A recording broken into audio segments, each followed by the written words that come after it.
salam sejahtera untuk kita semua.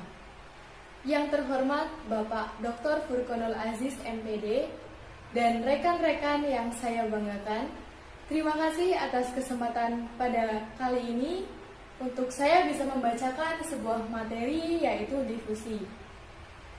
Saya, Eka Nur Fazriyah, dan juga Bapak Catur Andianto nanti akan membacakan materi ini dalam 2 sesi. Nah, sesi pertama yaitu terkait dengan pengertian difusi dan juga unsur-unsur difusi. Nah, difusi itu sendiri di sini ya ada pengertiannya yaitu terkait dengan corak khusus komunikasi dan juga ide-ide baru. Nah, difusi itu juga terkait dengan jenis perubahan sosial yang diartikan sebagai proses perubahan struktur dan fungsi suatu sistem sosial. Nah, difusi ialah proses pengkomunikasian inovasi melalui saluran tertentu dalam jangka waktu tertentu dan di kalangan anggota suatu sistem sosial. Jadi, di sini ada beberapa penulis yang membatasi arti difusi pada penyebaran ide-ide baru yang spontan dan tak terencana, dan menggunakan istilah diseminasi untuk difusi yang terarah dan terkelola. Nah, ini tadi ya mengenai pengertian difusi, yaitu sebuah proses atau corak khusus dalam sebuah komunikasi itu sendiri ya. Nah, kemudian di sini ada unsur-unsur difusi yang terbagi menjadi 4 poin ya. Yang pertama ada inovasi, saluran komunikasi, jangka waktu, dan juga sistem sosial. Nah, ini ada 4 poin. Kemudian nanti akan ada sesi selanjutnya untuk pembacaan. Nah, sekarang yang akan saya bacakan yaitu terkait dengan inovasi dan juga saluran komunikasi. Ya. Nah, inovasi ini sendiri adalah gagasan, tindakan, atau barang yang dianggap baru oleh seseorang atau satuan pengguna lain dan tidak terlalu dipersoalkan apakah suatu ide itu secara objektif baru atau tidak. Nah, pandangan seseorang tentang kebaruan suatu ide menentukan reaksinya terhadap ide tersebut. Apabila ide itu dipandang baru, maka itu disebut sebagai sebuah inovasi. Nah, kemudian ada contoh ruang lingkupnya, yaitu ada 4. Nah, yang pertama ada inovasi teknologi, informasi, dan ketakpastian. Nah, 2 macam informasi ini mengenai inovasi teknologi, yaitu ada 2, informasi perangkat lunak dan informasi penilaian inovasi. Itu yang pertama. Kemudian yang kedua ada rumpun teknologi. Beberapa agen pembaru ada yang menganjurkan penggunaan suatu rumpun atau paket inovasi karena mereka tahu bahwa dengan demikian inovasi-inovasi itu lebih cepat diadopsi. Kemudian yang ketiga ada sifat inovasi. Nah, sifat inovasi ini adalah keuntungan relatif, kesesuaian, kerumitan, ketercobaan, dan keteramatan. Bukan hanya kualitas inovasi saja yang mempengaruhi kecepatan kondisi atau kecepatan adopsi. Nah, tetapi penilaian yang lalu menunjukkan 5 sifat itu yang paling penting sebagai penjelas kecepatan adopsi.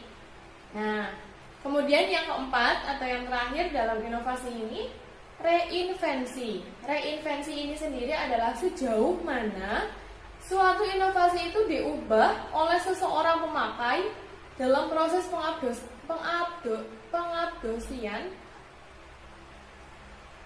dan pelaksanaannya ya. Nah, di sini jadi ada 4 contoh ruang lingkup dalam inovasi itu sendiri. Tadi saya ulang kembali, yang pertama ada inovasi teknologi, keinformasian, dan juga ketakpastian. Kemudian ada rumpun teknologi, ada sifat inovasi, dan yang keempat ada reinvensi. Ini ada 4. Kemudian masuk dalam poin yang kedua, yaitu adalah saluran komunikasi. ya, saluran komunikasi itu sendiri. Nah, komunikasi itu sendiri ya adalah suatu proses di mana para pelakunya itu menciptakan dan bertukar informasi satu sama lain untuk mencapai kesamaan paham, ya, saling berinteraksi. Nah, kemudian difusi adalah tipe khusus komunikasi, yakni komunikasi yang dipertukarkan adalah ide-ide baru atau informasinya yang dipertukarkan adalah ide-ide baru, ya, sebuah kebaruan. Nah, inti proses difusi adalah pertukaran informasi. Nah, yakni seseorang mengkomunikasikan suatu ide baru kepada orang lain. Jadi ada sebuah ide baru yang nantinya akan dikomunikasikan atau diinteraksikan. Nah, kemudian pada dasarnya bentuk komunikasi itu meliputi unsur-unsur. Yang pertama ada suatu inovasi, kemudian ada seseorang atau unit adopsi yang punya pengetahuan atau pengalaman dalam penggunaan informasi-informasi itu. Kemudian orang lain yang belum mengetahui atau menggunakan informasi itu. Kemudian yang terakhir ada saluran komunikasi yang menghubungkan kedua unit atau kedua orang itu. Nah, saluran komunikasi itu sendiri adalah jalur lewat suatu pesan sehingga bisa tersampaikan dari seseorang kepada orang lain. Nah, kemudian prinsip pokok komunikasi antar manusia adalah bahwa pengalihan atau transfer, ya, ide-ide umumnya terjadi antara dua orang yang sepadan dan homofilus. Nah, homofilus atau homofili ini adalah sejauh mana orang yang berinteraksi itu ada kemiripan dalam ciri-ciri tertentu. Ya, ada sebuah kesamaan atau kemiripan. Nah, biasanya heterofili yang terjadi pada dua orang yang terlibat dalam komunikasi inovasi ini nyangkut semua aspek.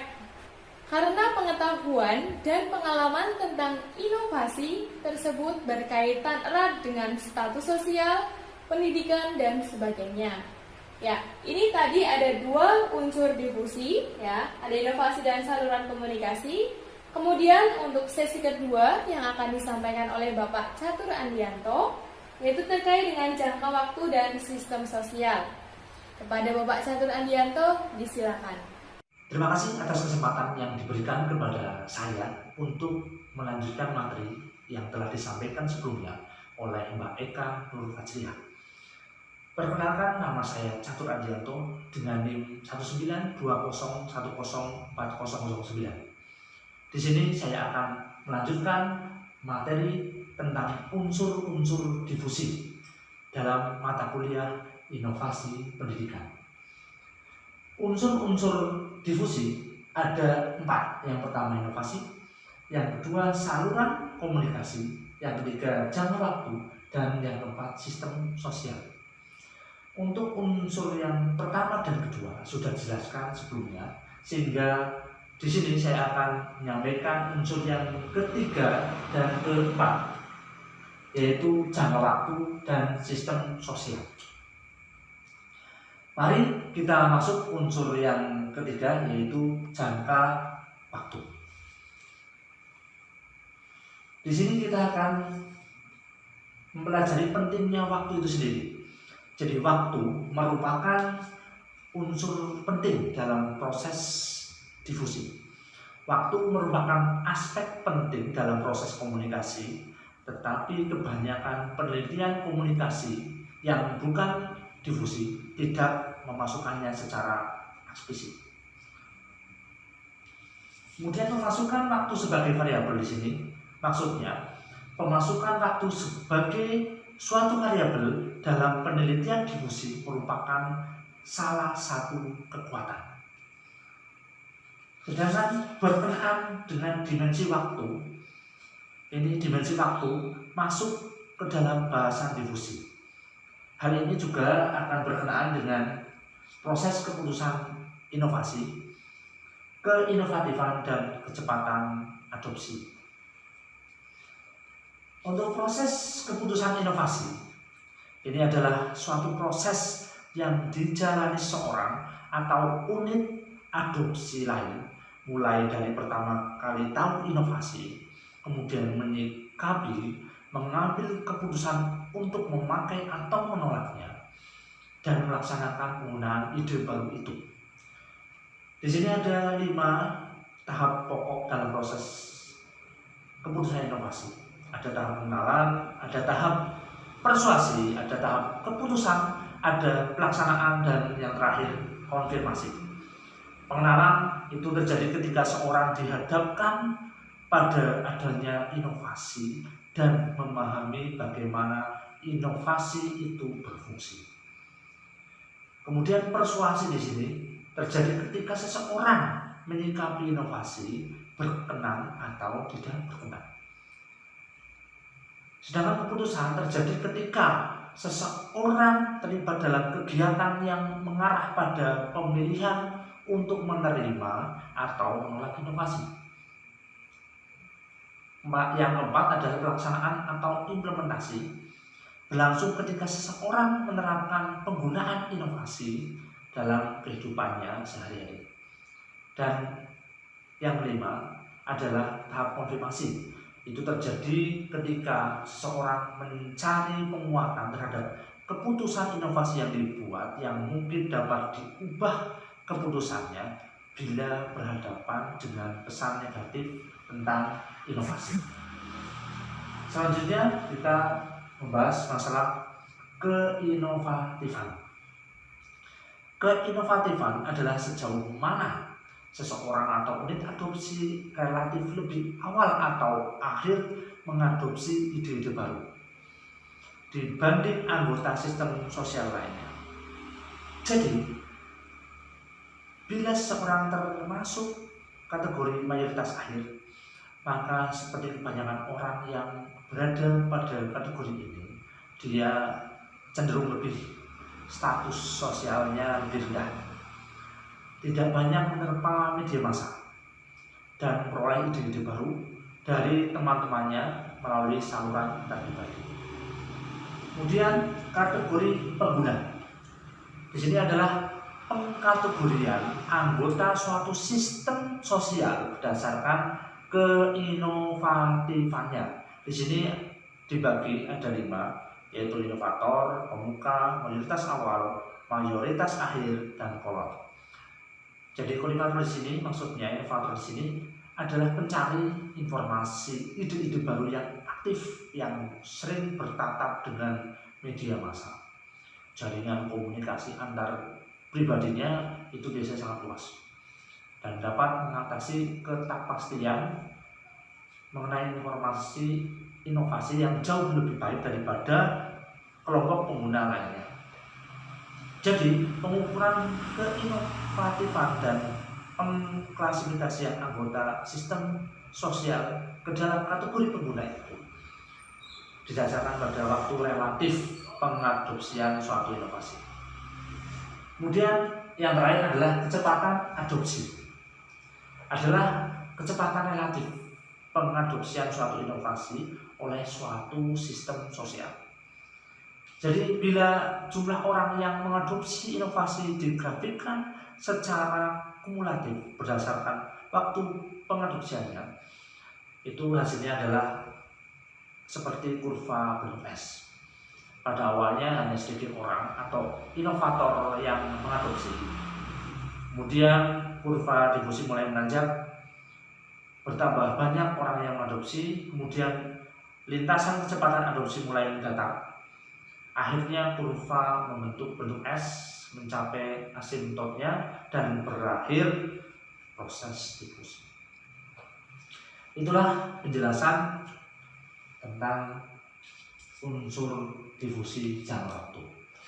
Selanjutnya kita masuk unsur difusi yang keempat, yaitu sistem sosial. Definisi sistem sosial itu sendiri adalah satu kesatuan unit-unit yang bersitau dan terikat dalam kerjasama pemecahan masalah untuk mencapai tujuan bersama. Anggota atau unit anggota sistem sosial bisa perseorangan, bisa kelompok informal, organisasi, ataupun subsistem. Berkenaan dengan sistem sosial ini, akan kita bahas beberapa topik pengaruh struktur sosial terhadap difusi, peranan pemuka, pendapat dan agen baru, tipe-tipe keputusan inovasi, dan juga konsekuensi inovasi. Kita masuk dulu kaitannya dengan struktur sosial dan difusi. Jadi struktur di sini adalah susunan yang terpolak dari unit-unit sistem sosial. Struktur dapat menyebabkan keteraturan dan kestabilan perilaku orang-orang dalam sistem sosial yang memungkinkan dibuatnya perkiraan perilaku secara integral. Kemudian norma sistem dan difusi. Norma di sini adalah pola perilaku yang sudah tetap bagi para anggota suatu sistem sosial. Norma dapat menentukan suatu rentangan perilaku yang dapat ditoleransi dan yang tidak, serta bertindak sebagai pedoman atau ukuran bagi anggota suatu sistem sosial. Selanjutnya adalah tokoh masyarakat dan agen pembaharu. Ketokohan adalah sejauh mana seseorang dapat relatif sering mempengaruhi sistem dan perilaku nyata orang lain secara informal ke arah yang dikehendaki.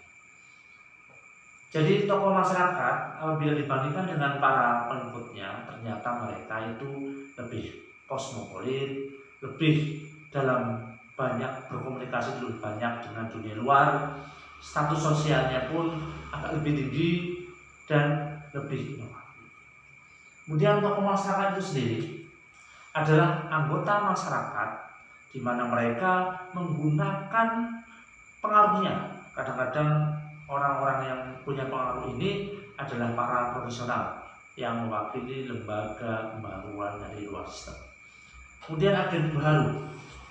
Di sini adalah orang yang mempengaruhi keputusan inovasi klien ke arah yang diinginkan lembaga pembaharuan. Para agen baru biasanya adalah para profesional lulusan perguruan tinggi di bidangnya. Kemudian berikutnya adalah tipe keputusan inovasi. Inovasi dapat diadopsi atau ditolak oleh anggota sistem sosial atau oleh keseluruhan sistem sosial yang dapat memutuskan menerima suatu inovasi melalui keputusan kolektif atau otoritas. Karena di sini sebenarnya ada 3 tipe keputusan inovasi. Ada tipe opsional, kolektif, dan juga otoritas. Selanjutnya yang terakhir adalah konsekuensi inovasi. Konsekuensi inovasi adalah perubahan-perubahan yang terjadi pada pribadi atau sistem sosial sebagai pengadopsian atau penolakan suatu sistem inovasi. Jadi ada 3 kategori konsekuensi. Itu yang pertama, yang diinginkan atau yang tidak diinginkan. Kemudian yang kedua, langsung atau tidak langsung. Dan yang ketiga, konsekuensi yang terduga atau yang tak terduga. Itulah penjelasan unsur difusi jangka waktu dan sistem sosial. Dari penjelasan yang disampaikan oleh Mbak Eka tentang inovasi dan saluran komunikasi, dan juga sudah saya jelaskan tadi jangka waktu dan sistem sosial, keempat unsur ini dapat kita simpulkan bahwa unsur-unsur pokok difusi gagasan baru itu adalah inovasi yang dikomunikasikan melalui saluran tertentu dalam suatu rentang waktu dan ada di kalangan anggota suatu sistem sosial. Inovasi itu sendiri adalah gagasan, praktik, atau objek yang dipandang baru oleh seseorang atau unit adopsi. Hampir semua inovasi yang dibahas adalah inovasi teknologis. Sedangkan teknologi itu adalah suatu rancangan tindakan instrumental yang mengurangi ketidakpastian dalam hubungan sebab akibat yang berkait dengan pencapaian suatu hasil yang diinginkan. Kebanyakan teknologi punya dua komponen.